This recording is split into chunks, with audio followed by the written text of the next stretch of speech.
most of us, she really doesn't need much of an introduction. But in 1992, Beth came into the program at Hoving Home, and she was addicted. She was trapped in bondage. She came in, she didn't know what the answer was, but she quickly found out that the answer was Jesus. She gave her life to the Lord, and in 92, the Lord started a journey in her life that still goes on today, and now she takes every day the hope she found in Christ, and she gets to present that to more and more young ladies who come in and find themselves locked in the bondage of addiction and other challenges. And she actually, Beth, in 92, when she came into Hoving Home, she finished her time in the program, but then she had to go back and she had to finish up a federal prison sentence in the federal penitentiary. How many know that it's a little bit of a letdown when you graduate a program and you think you're about to start your life and they say, oh, by the way, do not pass go, do not collect $200, go straight to jail. And, you know, she went through a little bit of a roller coaster with that, but then she received a letter from Hoving Home that said, when you finish your prison sentence, we would like you to come back and serve with us on staff at Hoving Home, and the rest is history. And I got to know Beth personally from 2015 to 2017 when I served on the national board with her as her counterpart from the Northeast and Southeast regional representatives. I got to know firsthand her heart for the lost. And so this morning, I want to invite Beth to come and share her heart for the lost and through the ministry of Teen Challenge. Come on up, Beth.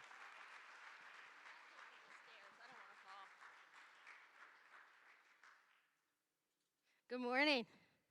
I don't want to try to jump up here. I'm almost 50 now. You can't jump as high as you used to. I proved that this morning. I was sitting at the table looking over my notes, and one of my coworkers, Sue, said, that's a little big. I don't know about you, but as you get older, your notes get bigger. So, you probably could. I don't think you aged, Jerry. The rest of us are aging. I want to say thank you to the Southeast team. Bryce called me a few months ago, and Northeast and Southeast always put these regionals together, and Bryce said, hey, you know, we're having it in Orlando. Do you mind? Would you be offended if Southeast just kind of took the lead on this and did it, and in 2 years Northeast can? And I was like, yeah, not offended. Go for it. And then I told him a few minutes later, I said, and just so you know, I'm terming out in January of Northeast Rep, so I don't know who it will be, but yeah, they'll do it. So, maybe a lot of things, but stupid isn't one of them most of the time. So thank you, Bryce, Dustin. I don't know where you went, but thank you for your leadership, for putting this together. So all the thanks go to the Southeast team. You guys are incredible. Thank you for a great venue and great conference. And to the Northeast teams that are here, I just want to say thank you for allowing me to be your rep for the last 6 years. It has been a privilege. I think I'm the first female regional rep, and for me that was important to kind of give it a shot and try it, and it has been a pleasure. It has been a learning experience. At times it's been enjoyable, and at other times it's been painful. But it has been truly an honor to serve you and to be in that. And I would encourage all of you that qualify for being able to run, that you would consider it as that slot opens back up in January for the next term. You will be blessed if you do it. And the amount of people that you get to meet that you wouldn't otherwise is incredible. And just to be able to speak into people's life and the fun I've had in just getting to know people over the years. Now, I have this love-hate relationship with public speaking. And when I came through the program 28 years ago, I hated it greatly. I was one of those that fought it every step of the way. And then all of a sudden, A couple years later, I was put in a position of accepting a staff position, and you just have to learn how to do it. So John Benton invested in me, sent me to Dale Carnegie, sent me to all kinds of classes to learn how to do this thing called speaking. And one of the interesting things to me is everyone has a different style, right? Everyone does it differently. And I tried to be everyone else for a really long time. And they had, in the beginning, had said, hey, do you want to do the evening session for this conference? Like, no, let Bryce do it. Bryce is a phenomenal preacher. So I thought people are going to need to be inspired by the end of a really long day. So Bryce inspires. His preaching is phenomenal. I'm a teacher. And so I'm not going to jump up and down. I'm not going to shout. But I do hope that I can teach you something this morning. Really, I'm just going to take you through a journey that I've been on for the last 3 years, and especially in the last 6 months, that has really reshaped a lot of my leadership. Our theme this year is forging our future, empowering others. Isn't that what leadership is all about? Going first and taking others with you and empowering them to be their best, to fulfill their God-given destiny, not to own them, but to empower them.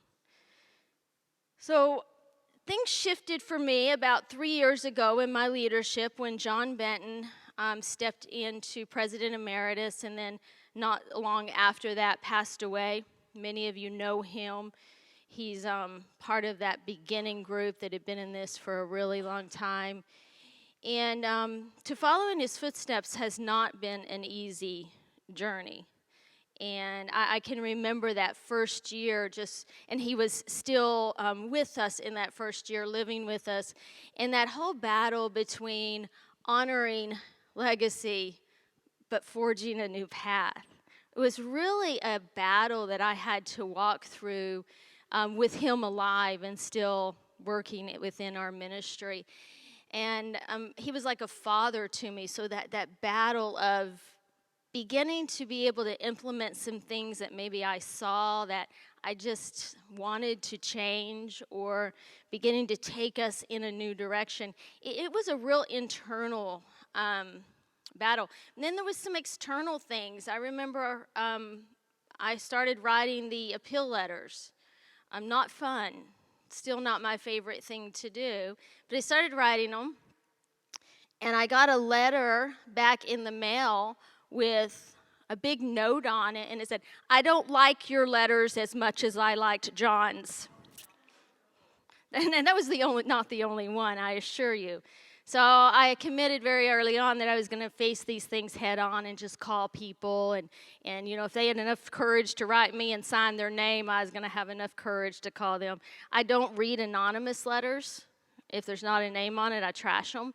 Because I think if you don't have courage to put your name on them, then I don't need to read them. But I do read things that people will sign their name to and have the courage to say. So I called this gentleman, and I don't know, maybe he sounded like he was much older than me, and he said, I've been following the Hoving Home for years, and I can't believe a woman took it over. I said, I can't believe it either. And he said, and I said, I know you don't like my letters as much as John's, but can I tell you a story? And I shared my story with him and how I found hope at the Hoving Home and how my life was changed. And by the end of that conversation, I would say we were pretty good friends. And one of the things I've learned in the process of transitioning after, he's just an icon.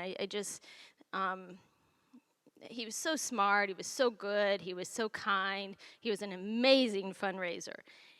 And following someone like that, I really had to come to the place where I just accepted that I wasn't him, and I had to figure out this identity crisis that I was in and about to go through. And I had to figure out who I really was and how I was going to lead through this thing, because it was going to look much different than when he led it.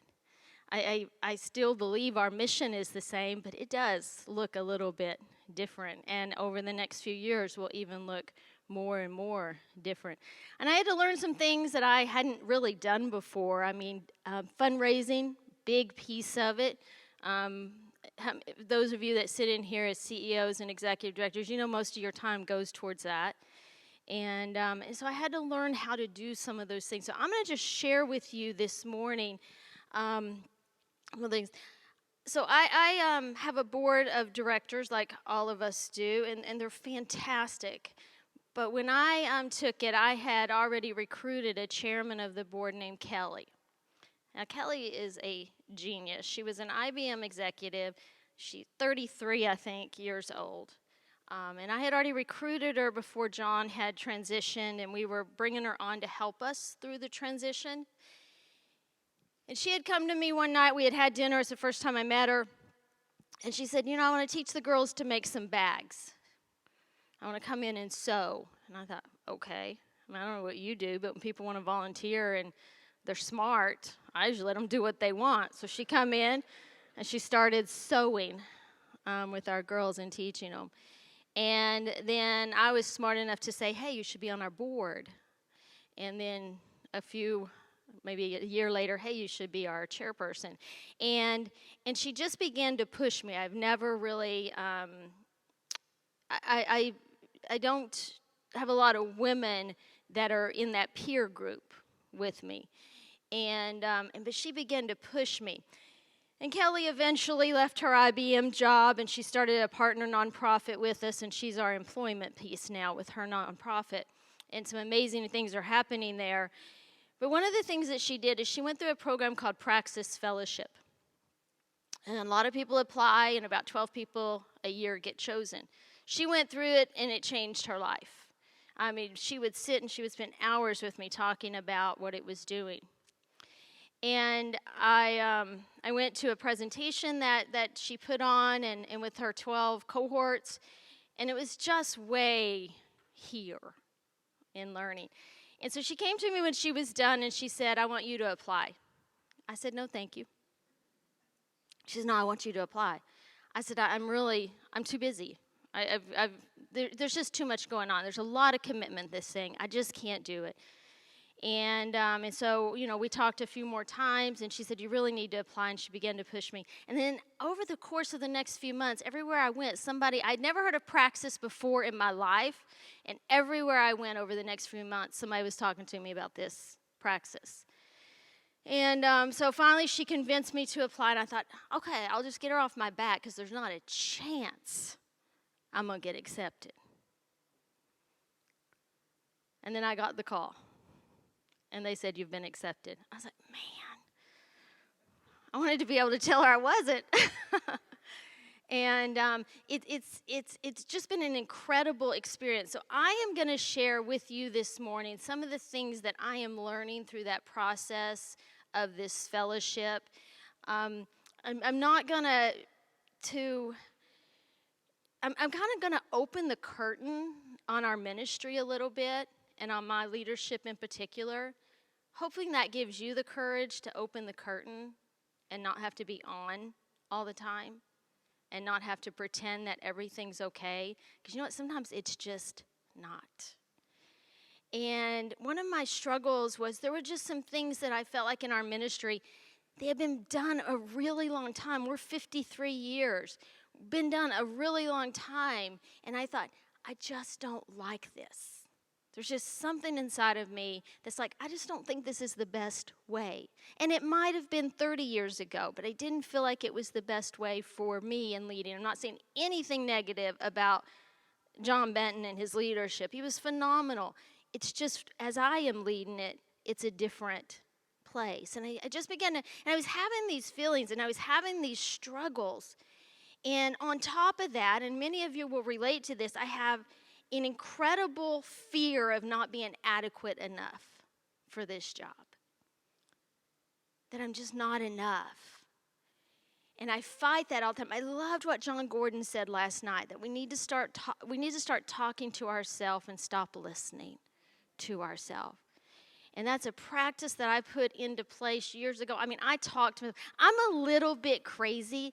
If you know my testimony, right, honey? just a little. If you know my testimony, you know I came from a pretty extreme mental health situation, and I had had a bad drug hit, and it caused me to hear voices, and I was diagnosed with schizophrenic tendencies, and I was a mess. And so there's just a little bit of crazy edge on me that's still there. And, sometimes I own it, and sometimes I ignore it.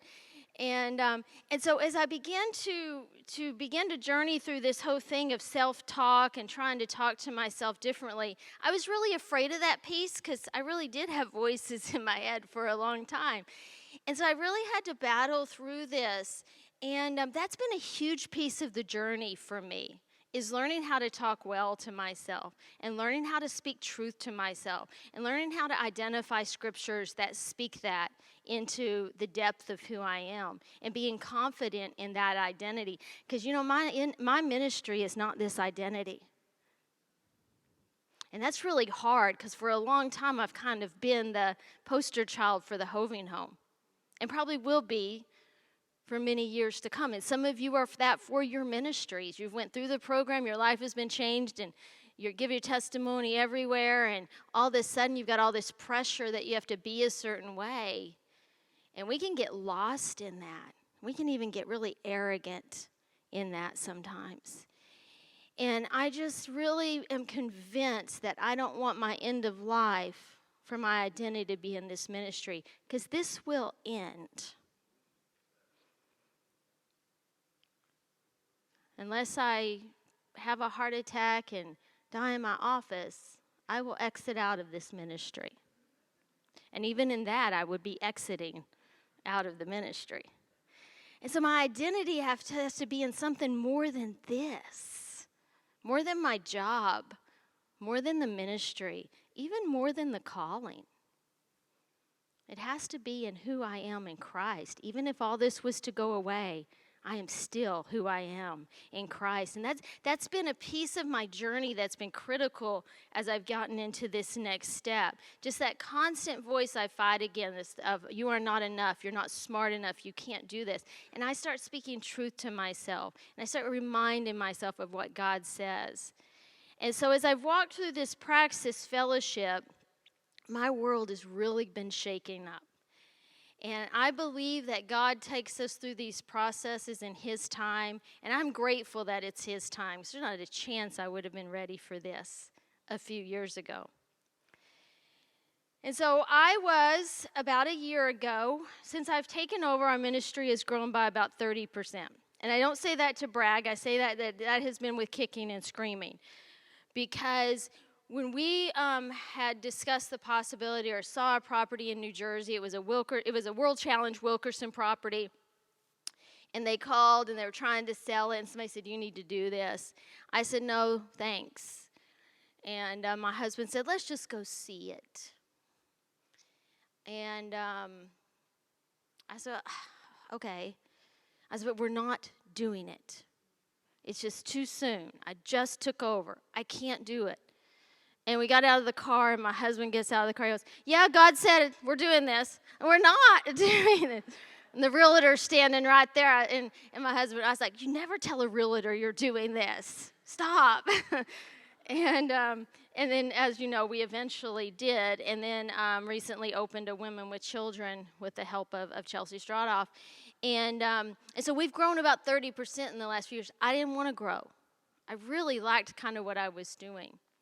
And so hit this last year, probably mid-year last year, and I felt like I was ready to grow the ministry more. I was like, you know what, we've done it. Let's go figure out where another women's home needs to be. Watch out, world, right? And I began to sense a shift in the direction that God was taking me, and I believed that He was calling me to look honestly at our organization and do some health and assessment before we grew anymore. And at the very same time, this fellowship, this cohort collided. And I believe that the Lord was going to take me through this to grow our organization in a much different way than I had thought. Sometimes growth isn't the numbers. And sometimes when we grow with the numbers before we grow with health, we will collapse. And I believe that's where we would have went if the Lord hadn't shifted some things. I think we have a great organization, but I am going to pull back the curtain a little bit so that you have permission to pull back the curtain a little bit and look at the health of your organization. So the challenge that has been laid out to me as a leader is to be a redemptive leader. And the definition that I want to use this morning for redemption is restoration through sacrifice. Because there is always a cost to redeem something or someone. The term is used numerous times in Scripture to describe Jesus' work of paying with his life so that mankind could be restored to a right relationship with him. And I believe as a redemptive leader, one of the truths that have been coming through to me and just kind of making its way into my heart is that one of my main responsibilities is to create possibility for others. That is one of my main responsibilities, is to create possibility for other people, to create this hospitable environment that feels like home. Because you know what? People need a place to call home, don't they? Not a dysfunctional home, but a welcome home. Jesus did it with the prodigal son. Welcome home. And people need that. And so making room for possibility. And the environment of possibility always starts with the leader's intent. Whether you like it or not, if you sit here as a leader, your influence matters. Your intent matters. You set the pace for other people. If you have taken the mantle of leadership and you took it just because it was a job, or you took it because it was good money, and it probably wasn't if it was Teen Challenge, but maybe you took it for another reason, or you took it for popularity, or you took it for identity, it's going to be hard. It's going to be almost impossible if you took it for reasons other than you wanted to impact other people.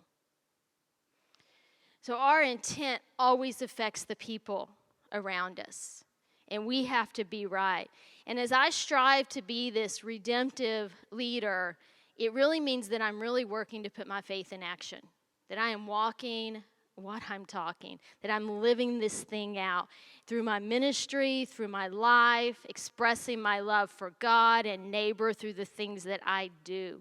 And perhaps in doing and living this way and serving alongside one another, all of us, not just the targets of our mission, not just the students or the clients or the patients or the ladies or the men, whatever we call them, coming into our programs. But man, our employees need us to be redemptive leaders. Our donors need us to be redemptive leaders. It's easier to be it for our target population. It's a little bit harder to remember to be it for the rest of the world.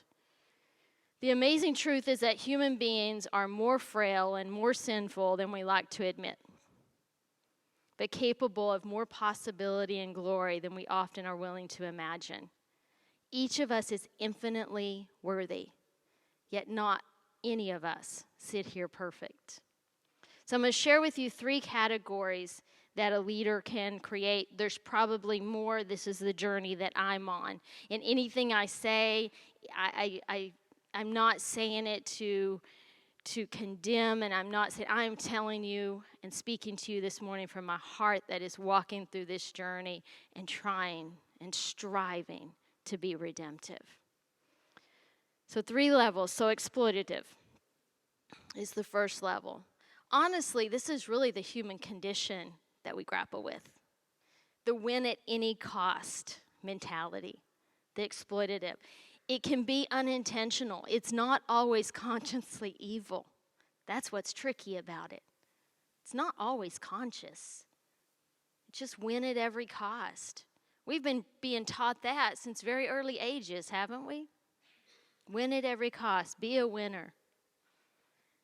We need to understand that it's always crouching at our door. An exploitative ministry originates from a leadership team or a leader that lives for self. They leverage the culture or organization for their own benefit, and they use people as resources to expand their mission. They will suppress or embellish the truth to get ahead. Competition or comparing with others can drive us to this level. You know, you can have an inspiring mission, I can have an inspiring mission, but a toxic culture where staff are underpaid, overworked, little direction, donors are manipulated, boards left out of vital information, turf wars emerge. It's an inspiring mission, but it's a toxic culture. And oftentimes, admiration for a leader can cause honest scrutiny to be neglected. You stick around long enough, and there's going to be enough people telling you how great you are that you're going to have to fight to begin to not believe it all the time. I don't remember who it was, and some of you might, but I once heard something that there was, I believe he was a preacher that used to have somebody walk behind him as he would go through large crowds, and people would tell him how great he was, and he hired somebody to walk behind him and tell him, "You're not that great. You're not that great." Because there's a lot of people that will begin to tell us how great we are. And I just say that honestly. And that is a danger. And I have found myself at that place of thinking, hey, I'm not that bad. And I have to come back to the place of honesty and say, hey, yeah, I am. I'm frail and I'm human. And I have the propensity to go off the rails at any moment if I don't keep it in check. Exploitative. Now I'm going to open a curtain right now and get a little raw, and I'm not criticizing the founder, my leader, like a father to me. He came from that generation and that time where ministry had to be your life, and you couldn't have anything else. For 27 years, I've worked in an organization that we work 6 days a week. We're on call 24/7. We don't have holidays off. We stay with the girls. It's our family. It's our life. I can remember asking John probably 25 years ago, how did you do this? I was a few years in. I was like, I don't think I can do this. I said, how did you do it? And he said, you just have to make it your life. It's that generation, that time. And so when I took over, the Lord began stirring some things in me, causing me to, it's called employment law. And I began to think, I'm not sure we're doing this the way the law says to do it. But you can't change everything overnight, right? So piece by piece, I'm beginning to shift some things. And as we get to the end, I'm going to tell you what my long-term dream is for our ministry. And it might not be yours, but it is mine. And someday we'll get there. But exploitative. It's not always consciously evil. Sometimes it's just there. And we have to guard against it. The next level that begin to walk through and understand is ethical. Now, this doesn't sound bad, does it? Ethical? And honestly, many of us sit in this place. Its motto is doing good and doing well. This level originates from a leadership team seeking to improve themselves. This leadership team rejects the exploitative method, which is good, and instead seeks to do good through their work. They desire to address problems, do no harm, operate fairly, create sustainable value, be moral, improve the world. These are not bad desires, but at this level, we can easily become morally prideful, basing our success on our own performance. It is better than exploitative, but it is not the best for those of us who call ourselves Christians. It has a lot of human workings in it. And at times our ministry has fallen into this. We have moments of sometimes having some exploitative practices, and then we have moments of having some ethical practices. How many of you work really hard? Yeah, if you don't, you're not going to last, so you better raise your hand, because it's really hard to work in Teen Challenge. I was reading I was sharing at something a few weeks ago, and I shared that I was reading Inc. magazine, and there was an article in there that talked about what is the one the most important trait for a successful CEO. Now, when I said this at the conference, and I'll tell you in just a second what it is, my husband thought I was talking about a tattoo magazine. It's not. It's a business magazine. And so, but it said that the number one trait for a successful CEO is the ability to endure pain. The pain threshold. It's got to be high, doesn't it? I don't know about you, but a lot of days are painful. I love Bryce. When I call Bryce, he goes, I ask him how he is. He always says, living the dream. Sometimes I just want to answer back, I'm living a nightmare, Bryce. You want to hire me? I'll come live the dream. But sometimes it's just hard. I don't know about you, but it is painful some days. There are two things that are top priority in my job, and they're the hardest things. One is money, and the second is people. They're both really difficult to raise it and to manage them, right? It's just hard. It's painful. And sometimes when I'm trying to do it based on my own humanness, it's even more painful, isn't it?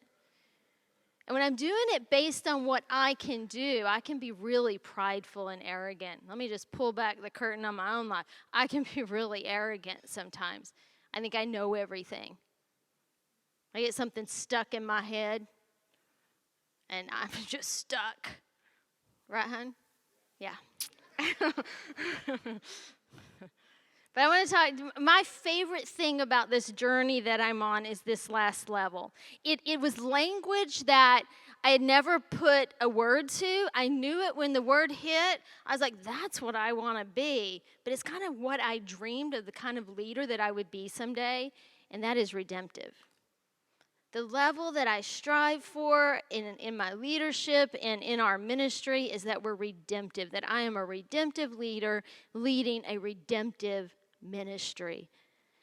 And that means that I go beyond fair. This level will always cost something, and the price is often really high. This level originates from a leadership team seeking to die to self. And instead of just impacting culture, this level allows us to renew culture and to bless people. This level seeks to do good and help others, but it pushes beyond ethical, even inverting it in places. We see the world as broken and in need of God's ultimate renewal. More importantly, redemptive leaders see each person as God's image bearers and treats them as such. Worthy of blessing, knowing that we're fallen, knowing that people are fallen and in need of grace. The motto is creative redemption through sacrifice. We help people experience redemption through our own sacrifice. Genesis 1:27 says, so God created mankind in his own image. That's like everybody. Think of like the worst person you know right now. God created him or her in his own image. In the image of God, he created them. He repeated himself. Male and female, he created them. That's like a three-peat. People are created in his image, and we have a responsibility as leaders to treat them as such, even when they're not acting that way. So the possibility of redemptive leadership, which leads to a redemptive organization, always starts with my intent as a leader. So it's the fusion of my talent and ambition and discipleship and insight and wisdom, which stems from my identity in Christ, stems from my motives, stems from my imagination and practices that are submitted to a holy God, and then I seek him first, and then I seek the good of others. And so instead of acting as if I own the ministry. I practice the mindset and habits of stewardship. If you think you own the ministry that you run, you're mistaken. You are only a steward for the time that you've been given it. Stewardship. I use my position to advance others rather than my own. And so, as a leader, I must die to self. Luke 9:23, we know it. Jesus said to them all, whoever wants to be my disciple must deny themselves and take up their cross daily and follow me. John 10:11, I am the good shepherd. The good shepherd lays down his life for his sheep. I think sometimes we want to be the shepherd, but we really don't want to lay down our lives for the sheep. 1 John 3:16, this is how we know what love is. Jesus Christ laid down his life for us, and we ought to lay down our lives for our brothers and sisters. Dying to self. I don't know about you, but I don't like that very much. Because there's pain involved. But if we're going to be successful, we have to be able to endure pain and endure a lot of pain sometimes. Second thing is my intent as a leader. I have to renew culture. This goes beyond just impacting it. This is something that has been really unpacked for me in the last few months, is just really renewing culture. Not just impacting it, renewing it, changing it. And instead of accumulating power to benefit ourselves or exploit others or even to benefit our own ministries, we need to use it to generate possibility for those who have less access to opportunity. That is our job as redemptive leaders, is to provide opportunity for those that just have less access to it. There is a ton of ways that we can do that as a Teen Challenge ministry. And the young leaders that we every day get to be a part of their lives. And we should encourage them. I had a staff member that, one of my stars.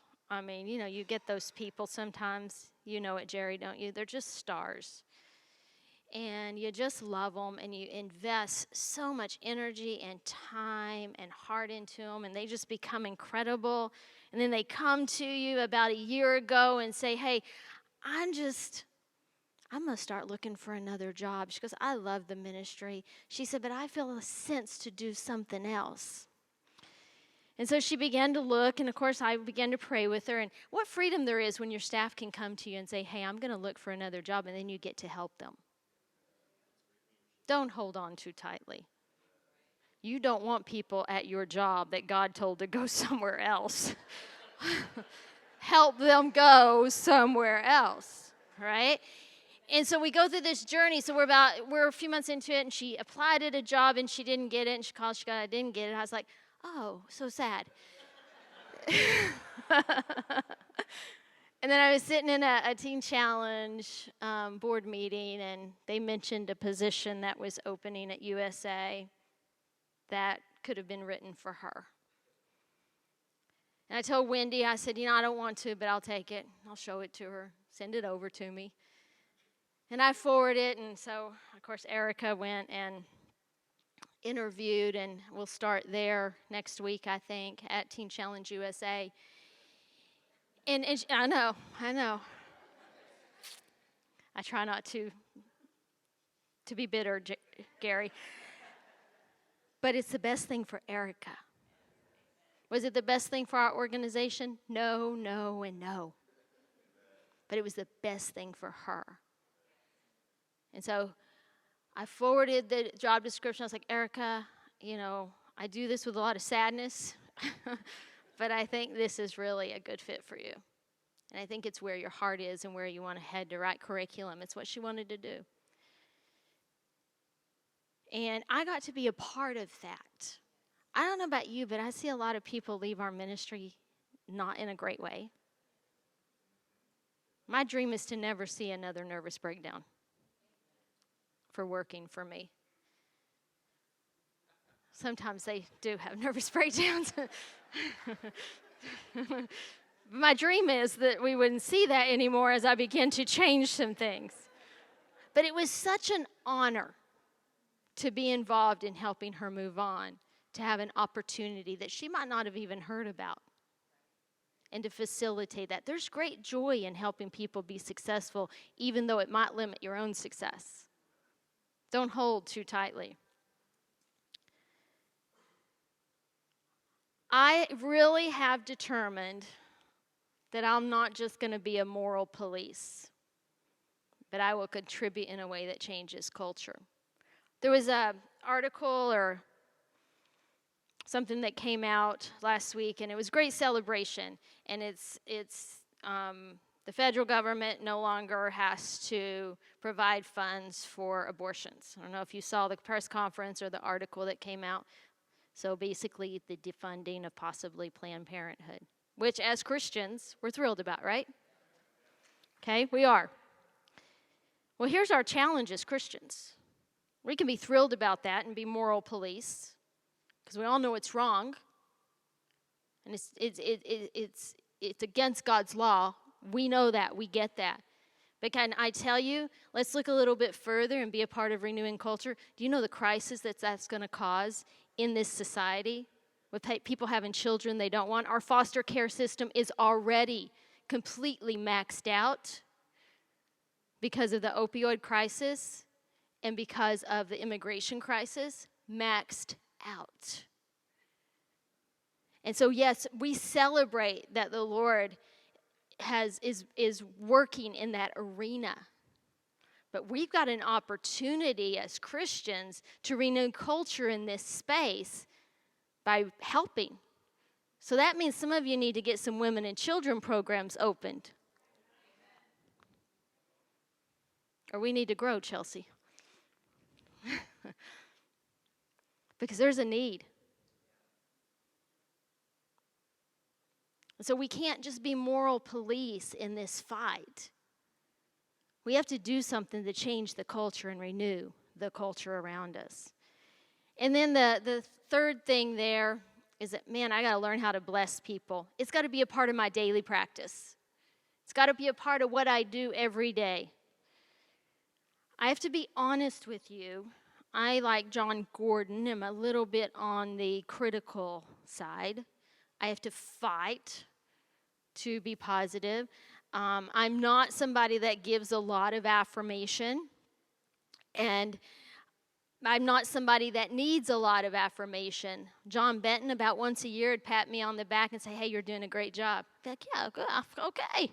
He thinks I'm doing a great job. But he also recognized that other people need different things. And if I only give what I need, a lot of people won't get what they need. And so I've really had to learn how to do this. I will tell you, it's probably, if you were to interview my team, I did a 360 evaluation about 3 years ago. Don't do it if you don't want to have your feelings hurt.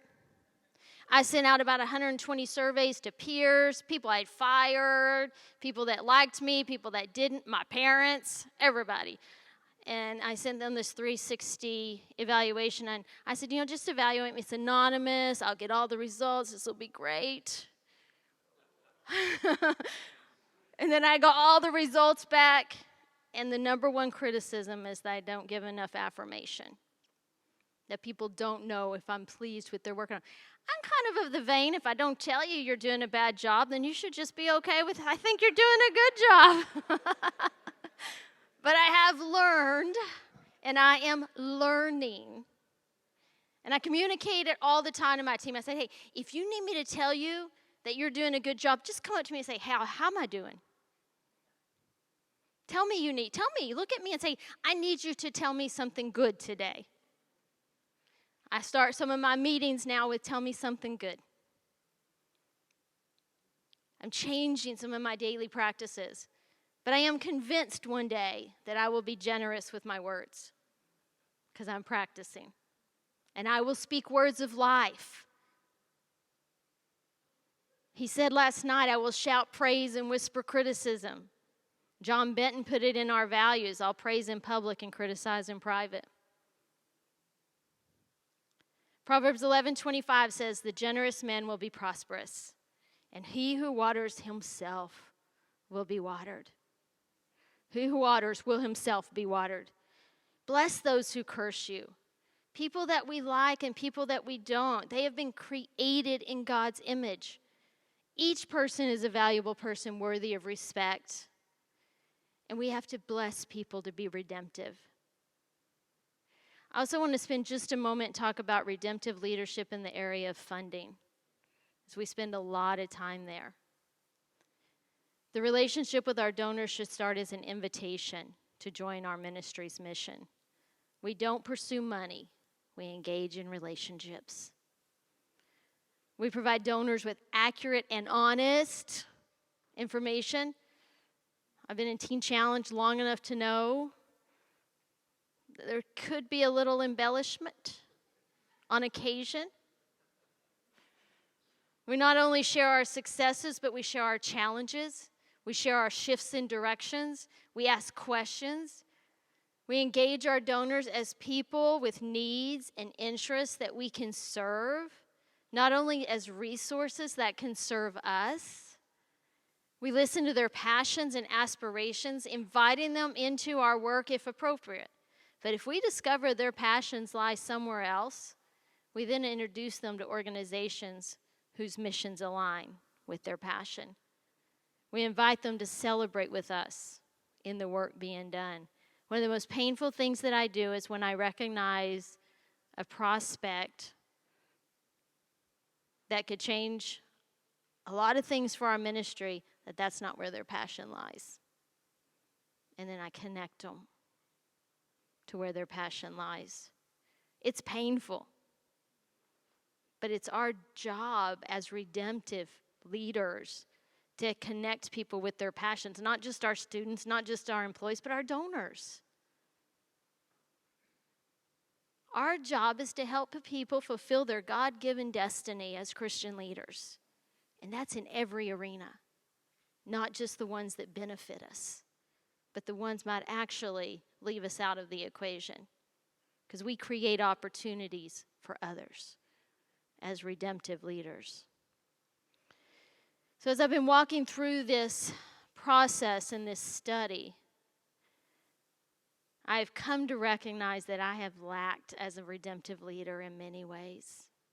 And our ministry has lacked as a redemptive organization in some ways. So I've begun dreaming about what it will look like to be redemptive. And I begin to put some practices in every day that are getting us closer to that dream. I've begun to take steps to change and shift some things.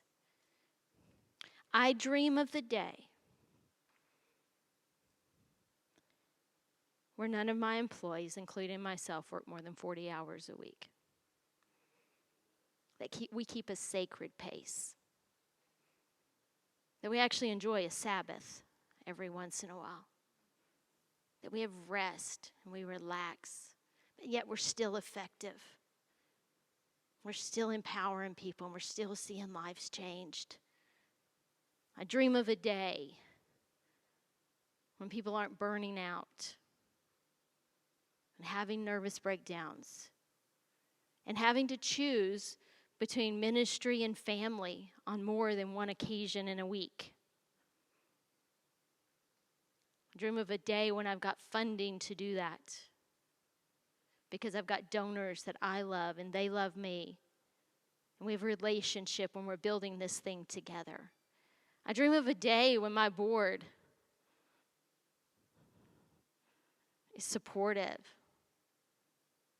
and engaged and hold me accountable. I dream of a day where our organization is redemptive. And when we're not, we recognize it quickly because it's so out of place. And we're going to get there. Because I believe it's God's heart that people are treated well. I've been coming to Teen Challenge conferences and I go to other Christian conferences for years. And the amount of impact these conferences have on me is usually up to me. It's not the content or the classes or the people sitting around the tables. It's my attitude towards being in this room. I'm going to encourage you to take on 2 different postures throughout this day. There's some great panels. You can't go wrong going to any of them. There's some great things happening today, and then tonight, and then tomorrow morning. But I want to encourage you to take on 2 different postures the rest of this time. First is be open-handed. I don't know it all, and I have something to learn. That's harder for us that have been in this a while, and we think we've heard it all. But I'm going to walk in today knowing that I don't know it all. Some of you are living this redemptive thing out. I can't wait to hear from you. I learn something every time I come to a Teen Challenge conference. So I don't know it all, and I have something to learn. And then the second one is I want to be generous with encouragement. I have something to offer. You may sit here and you haven't been in this very long, or you're just feeling like, I'm not very good at this. We all have something to offer. Be generous with encouragement today. There are some people sitting in this room that need to be encouraged. They need to be told, hey, I've been there, and you're going to get through it. Ask questions today. Have great conversations. Don't be on. Be authentic. Make some new friends today. Maybe meet a mentor. I believe we should always be in a couple positions. One is we should always be a mentor, and we should always have a mentor. Ask about people's stories. I'll say it again. Don't be on all the time. Be vulnerable. Don't talk about you all the time. Don't talk about your ministry all the time. Ask questions. We have an incredible opportunity to learn from each other today. Teen Challenge is an incredible community. I can't think of one I'd rather be a part of. We all have the same mission. We are passionate about helping people out of hopeless situations. We are passionate about seeing souls saved, but not only that, the next step, seeing them discipled, seeing them become world changers, life changers, seeing their families transformed. I don't know about you, but the last few years in the midst of this opioid crisis, especially here in the Northeast, and I'm sure in the Southeast it's true, Bryce, it's brutal. It's almost weekly I hear of someone that's been in our program or trying to get into our program that has died. There's not enough beds. But I'm not saying we should all go up and open more beds. Man, we got to get healthy. And I'm speaking for my own organization. Then, watch out. Then we're going to grow. Then we're going to see amazing things happen. And we're seeing them. But this is a battle. This is life or death. And we need you in the fight. Everyone's sitting here. We need you in this fight. So let's begin today. How can we create possibility for each other? How can we help each other in this place today? How can we reach out and say, hey, I heard you say that and I've tried this, or I heard you say that and I want to try this. Go both ways. Lean into each other today. I want to be a redemptive leader. And I hope some of the things that I've said here this morning challenge you to just look at your leadership a little more closely. Look at your organization a little more honestly. The risk of all this is I can look at it, begin to change things, and I could fail. But that's okay. I've got a God really big enough to handle my failures. In fact, I think he likes to come in and handle them. Father, I thank you that, Lord, that you are constantly calling us into a more abiding place with you. And Lord, for me, that's been leaning into the whole concept of being redemptive, seeing everything through that light, not just being right or not just being good, but going beyond that, being redemptive. And Lord, I pray for each one in this room. And Lord, I know that there's some that sit here and they've come in and things are going well. And it's exciting. And it's just a great time. Help them to enjoy it. But I also know there's some that sit here that are thinking about quitting. And I pray that you would give them what they need this week to make that decision based on what you're saying, not based on what they're feeling. Encourage them today. Help them. Lord, inspire us in our panels today, each one that is speaking. I pray, Lord, that we would just really enjoy the fellowship with one another. And that, Father, as we get to do this together, may it bring you honor. Because, Lord, that's really what we want to do.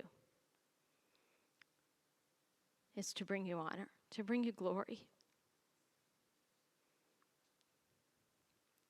To be able to say at the end of this that it was a job well done. And that lives were changed because of the way that you lived through us. And we thank you in Jesus' name. Amen. Amen. Have a great day. Awesome, yeah.